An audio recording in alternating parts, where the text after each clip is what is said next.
Michael was the king of the court. In the small town of Crestwood, everyone knew his name. He wasn't just good at basketball, he was amazing.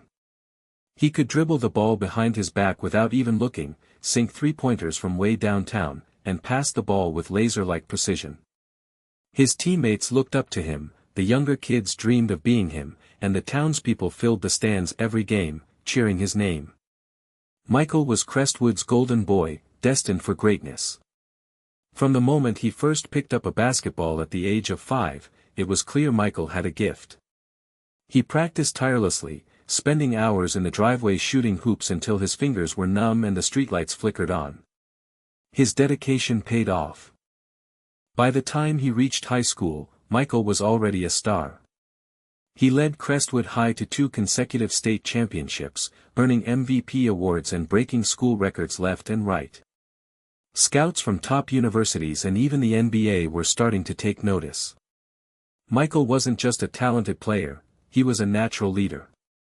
He always put his team first, encouraging his teammates and helping them improve. He had a positive attitude and a contagious energy that lifted everyone around him. He was the kind of player who made everyone better. Off the court, Michael was just as impressive. He was a good student, well-mannered, and respected by his teachers and peers. He volunteered at the local community center, helping kids with their homework and teaching them basketball skills. He was a role model for the entire town. Everyone in Crestwood believed Michael was destined for the NBA. They talked about it constantly, dreaming of the day they would see him playing on television, representing their small town on the biggest stage. Michael felt the weight of their expectations, but he embraced it. He knew he had a responsibility to live up to their hopes and dreams. He wanted to make Crestwood proud. He imagined himself holding up the NBA championship trophy, a symbol of his hard work and dedication. He pictured the town square filled with cheering fans, celebrating his victory. This dream fueled his every move, pushing him to work even harder and strive for greatness. He knew the road ahead wouldn't be easy, but he was ready to face any challenge that came his way.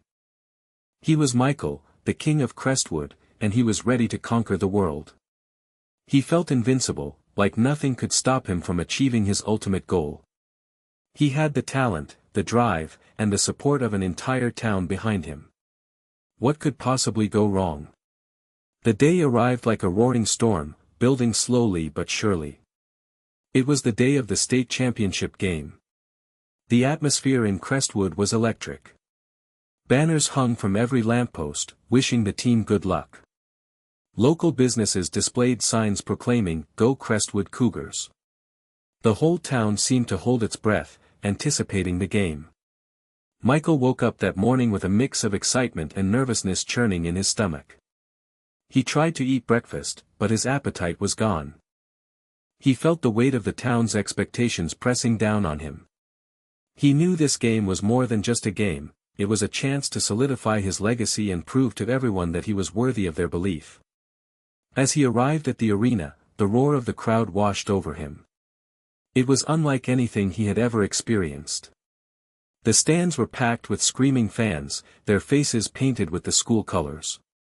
The air crackled with anticipation. Michael spotted his family in the front row, their faces beaming with pride. He gave them a small wave, trying to reassure them that he was ready. He noticed a group of men in suits sitting courtside, their eyes focused intently on him. He knew they were NBA scouts, there to evaluate his performance. This was his chance to show them what he could do, to prove that he had what it takes to play at the highest level. The pressure was immense. During warm-ups, Michael felt unusually tense. His shots felt off, his dribbling was clumsy, and his passes were inaccurate. He tried to shake it off, telling himself it was just nerves. But the feeling persisted. He could feel the eyes of the scouts on him, scrutinizing his every move. The game started with a bang. Crestwood came out strong, fueled by the energy of the crowd. Michael scored the first basket, a thunderous dunk that sent the fans into a frenzy. For a moment, he felt like himself again, confident and in control. But the opposing team, the Northwood Knights, were a tough opponent. They were well coached, disciplined, and determined to win. The game was a back-and-forth battle, with both teams trading baskets. Michael played well in the first half, scoring 15 points and dishing out several assists. But he could feel the pressure mounting. The scouts were still watching, their faces impassive. He knew he had to play even better in the second half to impress them. This was his moment, his chance to shine. He just had to keep his cool and trust his skills. But deep down, a seed of doubt had been planted. What if he wasn't good enough? What if he choked under the pressure? What if he let his team down?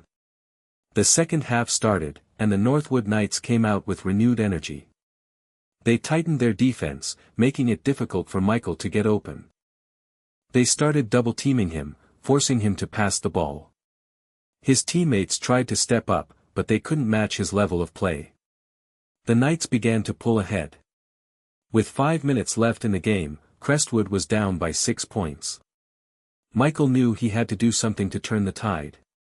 He tried to drive to the basket, but he was met with a wall of defenders. He forced a shot, and it clanked off the rim. The Knights grabbed the rebound and raced down the court, scoring an easy layup.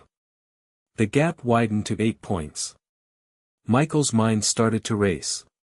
He felt like he was suffocating under the pressure. He could hear the whispers in the crowd, the doubts creeping into their voices. He glanced at the scouts, their faces still impassive. He knew he was failing them, failing his team, failing his town. With 2 minutes left, the score was 68-60 in favor of Northwood. Crestwood called a timeout. Coach Thompson gathered the team around him, his face etched with concern. "Michael," he said, "you need to relax. Just play your game. Don't try to do too much." Michael nodded, but he didn't feel relaxed. He felt like he was carrying the weight of the world on his shoulders. He stepped back onto the court, his legs feeling heavy and his mind clouded with doubt. The Knights had the ball. They ran down the clock, forcing Crestwood to foul. The Knights player stepped to the free throw line and sank both shots. The score was now 70-60. Crestwood had one last chance. Michael received the inbounds pass and dribbled up the court. He saw an opening and drove to the basket. But as he went up for the layup, he hesitated. He saw the defenders converging on him, their faces determined. He lost his nerve and threw up a wild shot that missed everything. The buzzer sounded. The Northwood Knights had won the state championship. The Crestwood fans were stunned into silence. Michael stood on the court, frozen in disbelief. He had choked. He had let everyone down. The dream he had worked so hard for had just slipped through his fingers. He could feel the tears welling up in his eyes. He was no longer the king of Crestwood. He was just Michael, the kid who couldn't handle the pressure. The NBA scouts began packing their things, their faces betraying no emotion. Michael knew, in that moment, his chance was gone. The silence in Crestwood was deafening. The town that had once buzzed with excitement now felt heavy with disappointment. The banners that had proudly proclaimed, "Go Cougars," now seemed to mock Michael's failure.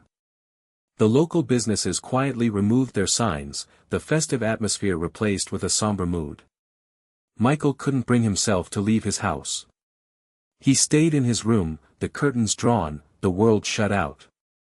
He replayed the game in his head, over and over again, each missed shot, each turnover, each moment of hesitation burned into his memory. He felt the shame wash over him, the weight of the town's disappointment crushing him. The phone rang incessantly, but he refused to answer it. He knew it would be his friends, his teammates, his coach, all wanting to offer their condolences, their words of encouragement. But he didn't want to hear them. He didn't deserve their sympathy. He had let them all down. He scrolled through social media, his heart sinking with each post. The hashtags #Crestwood Championship and #Michael the King had been replaced with #Crestwood Choke and #Michael the Loser. He saw memes mocking his missed layup, videos of his turnovers replayed in slow motion. The online world was unforgiving, amplifying his failure for all to see. Even worse than the online criticism was the silence from the NBA scouts. He had checked his email countless times, hoping for a message, a glimmer of hope. But there was nothing. He knew they had moved on, their attention focused on other prospects, other players who hadn't crumbled under pressure. His reputation, once his greatest asset, was now tarnished. The whispers followed him everywhere, the stares lingered a little too long.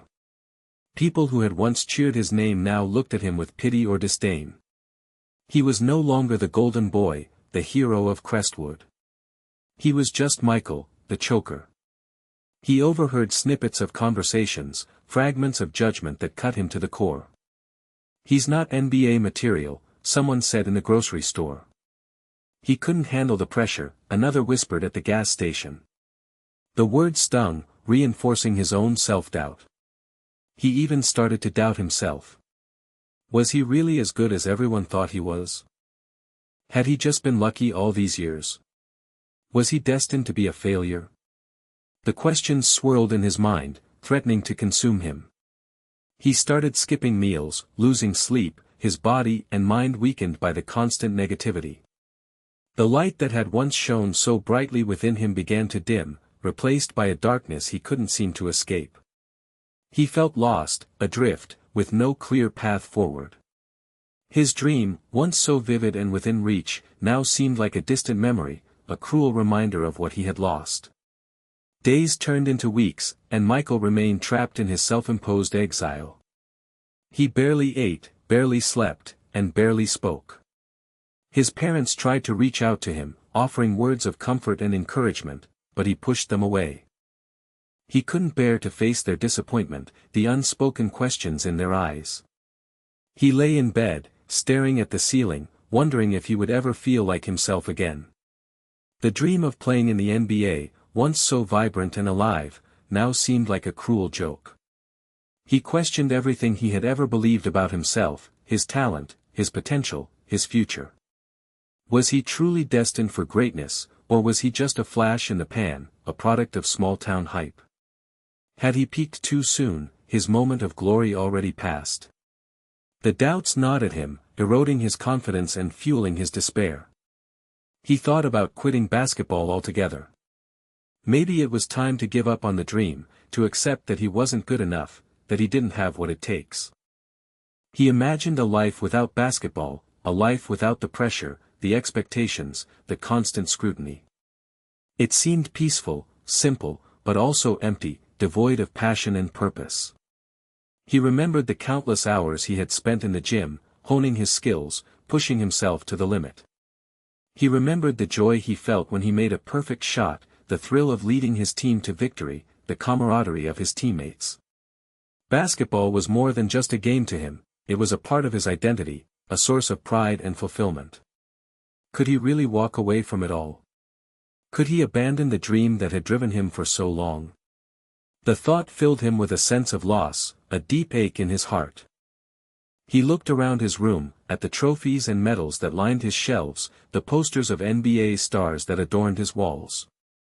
They were reminders of his past successes, but also painful reminders of his present failure. He wanted to tear them down, to erase all evidence of the player he used to be. But then, he saw something that stopped him. It was a small, worn-out basketball, the one he had used since he was a child. It was covered in scratches and scuff marks, a testament to countless hours of practice, countless games played, countless memories made. He picked up the ball, its familiar weight settling in his hands. He closed his eyes and remembered the feeling of the leather against his fingertips, the sound of the ball swishing through the net, the roar of the crowd cheering his name. He remembered the joy, the passion, the love he had for the game. In that moment, something shifted within him. He realized that he couldn't let one failure define him. He couldn't let the doubts and criticisms of others extinguish his dream. He had come too far, worked too hard, sacrificed too much to give up now. He was Michael, the king of Crestwood, and he wasn't going to let a little adversity keep him down. He still wondered if he could make it to the NBA, but a tiny spark of hope ignited within him. He knew the road ahead would be long and difficult, but he was ready to face the challenge. He was ready to prove everyone wrong, to reclaim his reputation, to revive his dream.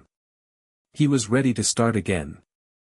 The next morning, Michael woke up with a newfound sense of purpose. He still felt the sting of the championship loss, the weight of his failure, but he also felt a flicker of hope, a belief that he could overcome this adversity. He knew it wouldn't be easy, but he was determined to try. He started by apologizing to his parents. He told them how sorry he was for letting them down, for pushing them away. They embraced him, assuring him that they loved him no matter what, that they were proud of him for everything he had accomplished. Their support meant the world to him, giving him the strength to take the next step. He decided to reach out to Coach Thompson. He was nervous, unsure of what to say, but he knew he needed his guidance. He found the coach in the school gym, shooting free throws. "Coach," Michael said, his voice barely above a whisper. I wanted to apologize. I messed up. I let the team down." Coach Thompson stopped shooting and turned to face Michael, his expression serious but kind. "Michael," he said, "what happened in the championship game was tough, but it doesn't define you. Everyone makes mistakes. It's how you respond to those mistakes that matters." He walked over to Michael and placed a hand on his shoulder. "You have a lot of talent, Michael. More than you realize. But talent alone isn't enough. You need to work hard, you need to be resilient, and you need to believe in yourself." Coach Thompson then offered Michael the support he desperately needed. "I know you can bounce back from this, Michael. I believe in you. And I'm here to help you in any way I can." Michael felt a surge of gratitude. Coach Thompson's words were exactly what he needed to hear. He knew he had a long way to go, but he also knew that he wasn't alone. He had his family, his friends, and his coach by his side. "Thank you, Coach," Michael said, his voice filled with emotion. "I won't let you down." Coach Thompson smiled. "I know you won't, Michael. Now, let's get to work." They spent the rest of the afternoon in the gym, working on Michael's game. Coach Thompson focused on his fundamentals, his shooting technique, his ball handling skills. But more importantly, he worked on Michael's mental game, his confidence, his resilience. He told Michael stories of other athletes who had overcome adversity, who had bounced back from setbacks to achieve greatness. He taught him techniques for managing pressure, for staying focused, for believing in himself even when things got tough. As Michael practiced, he started to feel like himself again. The doubts and fears that had plagued him for weeks began to fade away, replaced by a renewed sense of purpose and determination. He knew he had a long way to go, but he was ready to face the challenge. He was ready to work hard, to learn from his mistakes, to prove to everyone, including himself, that he was still capable of achieving his dream. And he knew, deep down, that he would make it to the NBA. Michael's training regimen was intense. He woke up before sunrise every morning and ran for miles, pushing his body to its limits. He spent hours in the gym, practicing his shooting, his dribbling, his passing, honing his skills until they were razor sharp. He lifted weights, building his strength and endurance. He studied game film, analyzing his mistakes, identifying areas for improvement. He also worked with a sports psychologist to improve his mental toughness. He learned techniques for managing pressure, for staying focused, for building confidence. He practiced visualization, imagining himself succeeding in high-pressure situations. He learned to reframe negative thoughts, to turn setbacks into opportunities for growth. Coach Thompson was there every step of the way, pushing him, encouraging him, supporting him. He designed workouts that were tailored to Michael's specific needs, challenging him to constantly improve. He provided feedback, offering constructive criticism, helping him to refine his technique. He was more than just a coach, he was a mentor, a friend, a father figure. The training was grueling, both physically and mentally. There were days when Michael felt like giving up, when he doubted whether he could ever truly overcome his failure. But he kept pushing, driven by his dream, fueled by the support of his family and coach. He started playing in local tournaments, small-time games that were far removed from the spotlight of the state championship. He used these games as an opportunity to test his skills, to build his confidence, to prove to himself that he could still perform under pressure. At first, he struggled. The memories of the championship game haunted him, the fear of failure creeping into his mind. But he persevered, focusing on the process, trusting his training, refusing to let the pressure get to him. Slowly but surely, he began to regain his form. His shots started falling, his passes became crisper, his dribbling more fluid. He started making plays, leading his team to victory, regaining his confidence. People started to take notice. The whispers that had once mocked him now turned to murmurs of admiration. The stares that had once lingered with pity now gleamed with respect. Michael was back. He knew he still had a long way to go, but he was making progress. He was proving to himself, and to everyone else, that he was more than just a choker, that he was still capable of achieving his dream.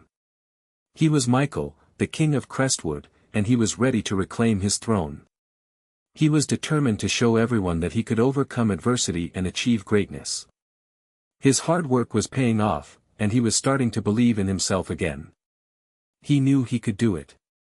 He would make it to the NBA. As Michael continued to excel in the local tournaments, word of his comeback began to spread. Scouts from smaller colleges started to show interest, impressed by his improved skills and unwavering determination. He received scholarship offers, a chance to continue his basketball career at the collegiate level.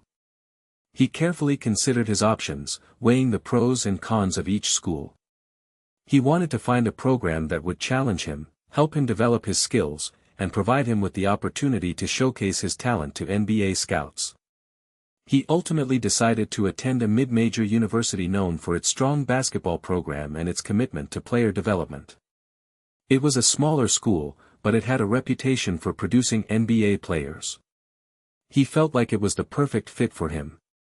Leaving Crestwood was bittersweet. He was excited about the opportunity to start fresh, to prove himself on a bigger stage. But he was also sad to leave his family, his friends, and his coach, the people who had supported him through thick and thin. He promised them that he would make them proud, that he would work hard, and that he would never give up on his dream. He knew he was carrying the hopes and dreams of his town on his shoulders, and he was determined to live up to their expectations. College basketball was a different beast than high school. The players were bigger, stronger, faster, and more skilled. The competition was fierce, and the pressure was intense. Michael had to work even harder to prove himself, to earn his playing time, to make a name for himself. He spent countless hours in the gym, honing his skills, studying his opponents, preparing himself for each game.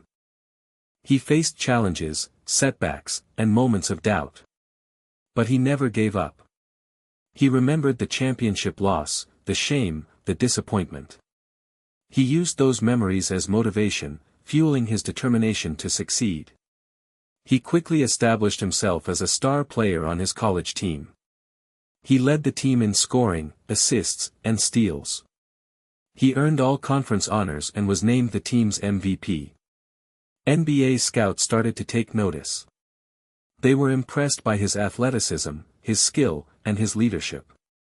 They saw the potential for him to develop into an NBA player. The whispers started again, but this time, they were different. They weren't whispers of doubt and criticism, but whispers of hope and excitement. Michael was on the verge of achieving his dream. He was on the path to the NBA. He felt ready, more than ever, to play in the big leagues. He had worked hard and was ready to show the world what he could do. The NBA was waiting. During his junior year of college, Michael declared for the NBA draft. He knew it was a long shot, but he felt like he was ready. He had improved his skills, his strength, and his mental toughness. He had proven himself against top-level competition. He believed he had what it takes to play in the NBA. He hired an agent, a seasoned professional who had a track record of getting players drafted. The agent helped him prepare for the pre-draft process, which included workouts, interviews, and evaluations. Michael traveled to different cities, working out for NBA teams, showcasing his skills, and answering questions about his game and his character.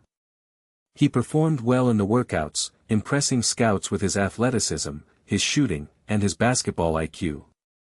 He aced the interviews, demonstrating his maturity, his leadership, and his passion for the game. But there were still doubts. Some scouts questioned his size, his strength, and his ability to defend against bigger, stronger players.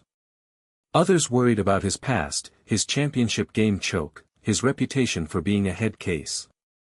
Michael knew he had to address those concerns. He told the scouts about his journey, his struggles, and his comeback. He explained how he had learned from his mistakes, how he had grown as a person and as a player. He emphasized his work ethic, his determination, and his commitment to winning. He also reminded them of his talent, his skill, and his potential.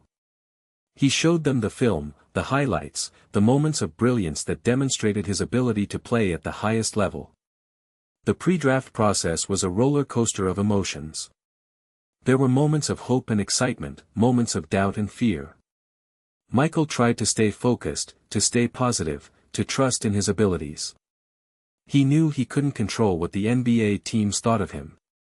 He could only control what he did, how he performed, how he presented himself. He gave it his all, leaving no stone unturned. He did everything he could to make his dream a reality. He felt confident that he had put his best foot forward and that everything would fall into place. He just had to wait. As the draft approached, Michael tried to stay busy, to keep his mind off the uncertainty. He spent time with his family and friends, reminiscing about the past, dreaming about the future. He continued to work out, honing his skills, preparing himself for the next chapter of his basketball career. He was excited to start playing professionally, no matter where he ended up. He was ready for the next step. Draft day arrived. Michael sat in his living room, surrounded by his family and friends, his heart pounding in his chest. The television blared, broadcasting the draft live from New York City. He tried to stay calm, to control his nerves, but it was impossible. He had waited his entire life for this moment. He had dreamed of hearing his name called, of walking across the stage, of shaking the commissioner's hand. The first few picks went by quickly. The top prospects, the players who were expected to be stars, were selected one after another. Michael watched intently, analyzing each pick, wondering when his name would be called. As the draft progressed, his anxiety grew. He started to doubt himself again, to wonder if he had done enough, if he was good enough. He saw players who he thought were less talented than him get selected ahead of him. He started to lose hope. His agent called him, trying to reassure him, telling him to stay patient, that his name would be called soon. But Michael couldn't shake the feeling that he was going to be overlooked, that his dream was going to slip away again. The second round began, and still, Michael's name wasn't called. He started to feel numb, his emotions drained. He knew that the chances of getting drafted in the second round were slim. He prepared himself for the worst. His family tried to comfort him, telling him that everything would be okay, that he had a bright future regardless of what happened in the draft. But Michael couldn't hear them. He was too focused on the television, too consumed by his own disappointment. Then, suddenly, everything changed. The commissioner stepped to the podium and announced the next pick. With the 58th pick in the NBA draft, the Los Angeles Lakers select Michael. Michael couldn't believe his ears. He had been drafted. He was going to the NBA. He jumped up and down, screaming with joy, hugging his family and friends. Tears streamed down his face. He had done it. He had overcome the adversity, the doubts, the setbacks. He had proven everyone wrong. He had achieved his dream. He walked across the stage, shook the commissioner's hand, and posed for pictures with his new jersey. He was officially an NBA player. He called Coach Thompson, his voice choked with emotion. "Coach," he said, "I made it. I got drafted. Coach Thompson was overjoyed. I knew you could do it, Michael, he said. I'm so proud of you. Michael hung up the phone and looked around at the cheering crowd. He was finally where he belonged. He was Michael, the king of Crestwood, and he was ready to conquer the NBA. He had overcome the biggest challenge of his life and he was ready for whatever came next. His journey was just beginning. He was excited to see what the future held. Michael's rookie season in the NBA was a whirlwind. He was surrounded by some of the best players in the world, playing in front of sold-out arenas, and living a life he had only dreamed of. He had to adjust to a new level of competition, a new style of play, and a new set of expectations. The NBA was faster, stronger, and more demanding than anything he had ever experienced. He spent countless hours in the gym, working on his game, learning the Lakers system, and trying to earn the trust of his teammates. He knew he had to prove himself, to show that he belonged in the NBA. He didn't get much playing time at first. He spent most of his games on the bench, watching and learning from the veterans. But he never complained. He stayed patient, worked hard, and waited for his opportunity. When his chance finally came, he was ready. He stepped onto the court and played with confidence, energy, and passion. He scored points, grabbed rebounds, and dished out assists. He showed the world that he was capable of playing at the highest level. He gradually earned more playing time, becoming a valuable contributor to the team. He was a spark off the bench, providing energy and scoring when the team needed it most. He quickly became a fan favorite, admired for his work ethic, his humility, and his never-give-up attitude. The fans appreciated his story, his comeback, his triumph over adversity. He even got a chance to play against some of the players he had idolized growing up. He remembered watching them on television, dreaming of one day playing alongside them. Now, he was sharing the court with them, competing against them, proving himself worthy of their respect. His rookie season was a success. He exceeded everyone's expectations, proving that he belonged in the NBA. He had achieved his dream, but he knew that this was just the beginning. He was determined to continue to improve, to become a better player, and to help the Lakers win a championship. He never forgot where he came from, the small town of Crestwood, the championship game choke, the doubts and criticisms. He used those memories as motivation, fueling his determination to succeed.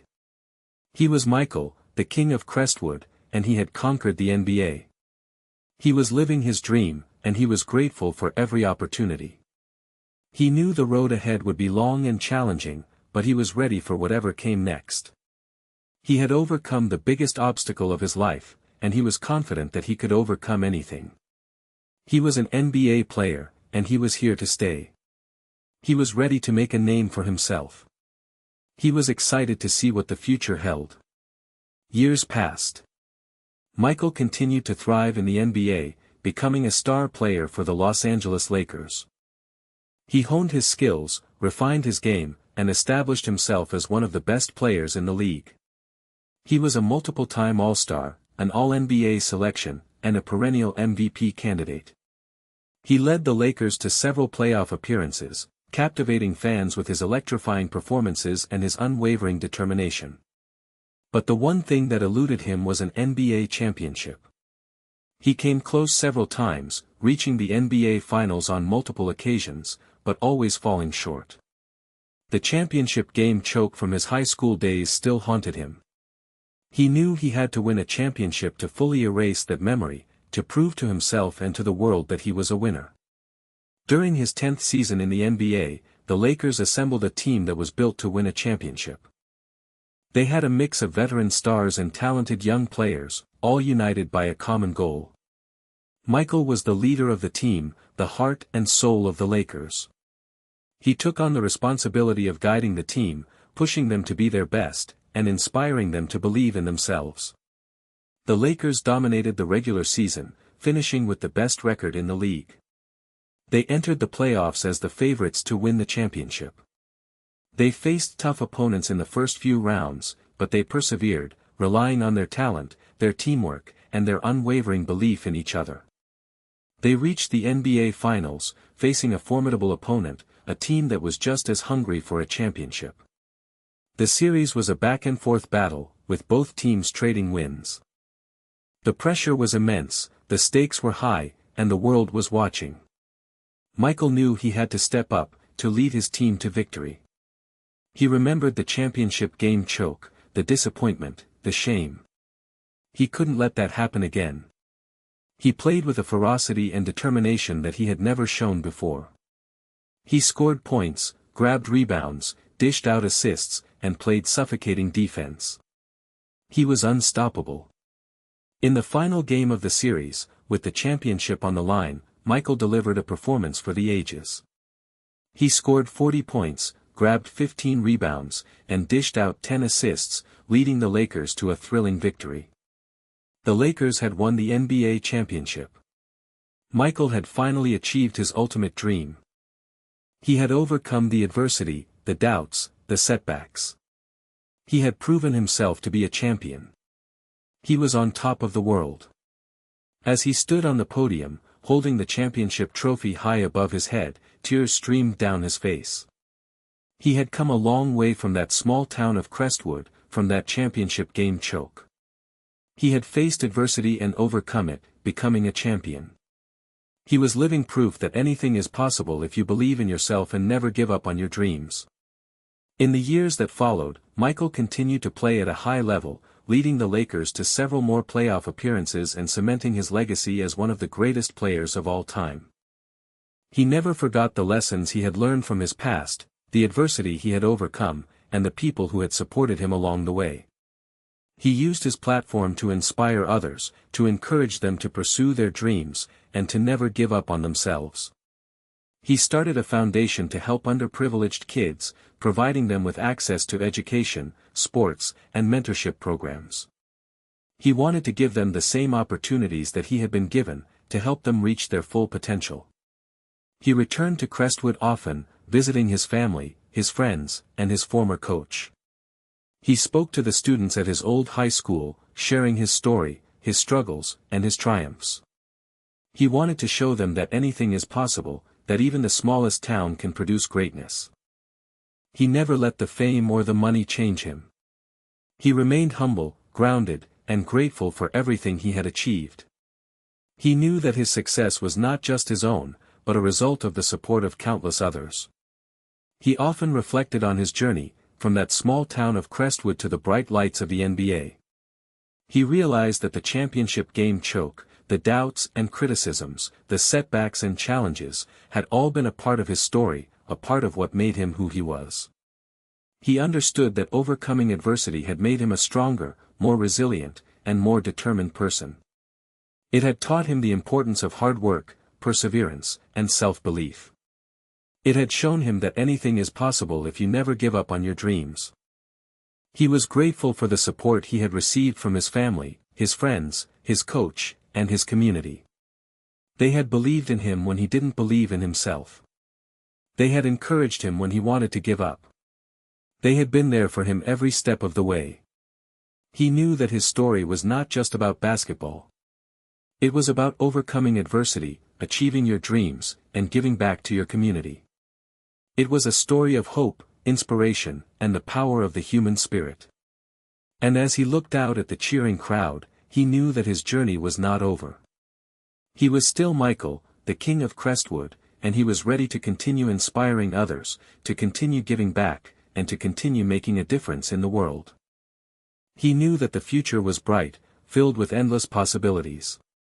He was ready for whatever came next. He had conquered the NBA, and now, he was ready to conquer the world. He was living his dream, and he was grateful for every single moment. He was at peace.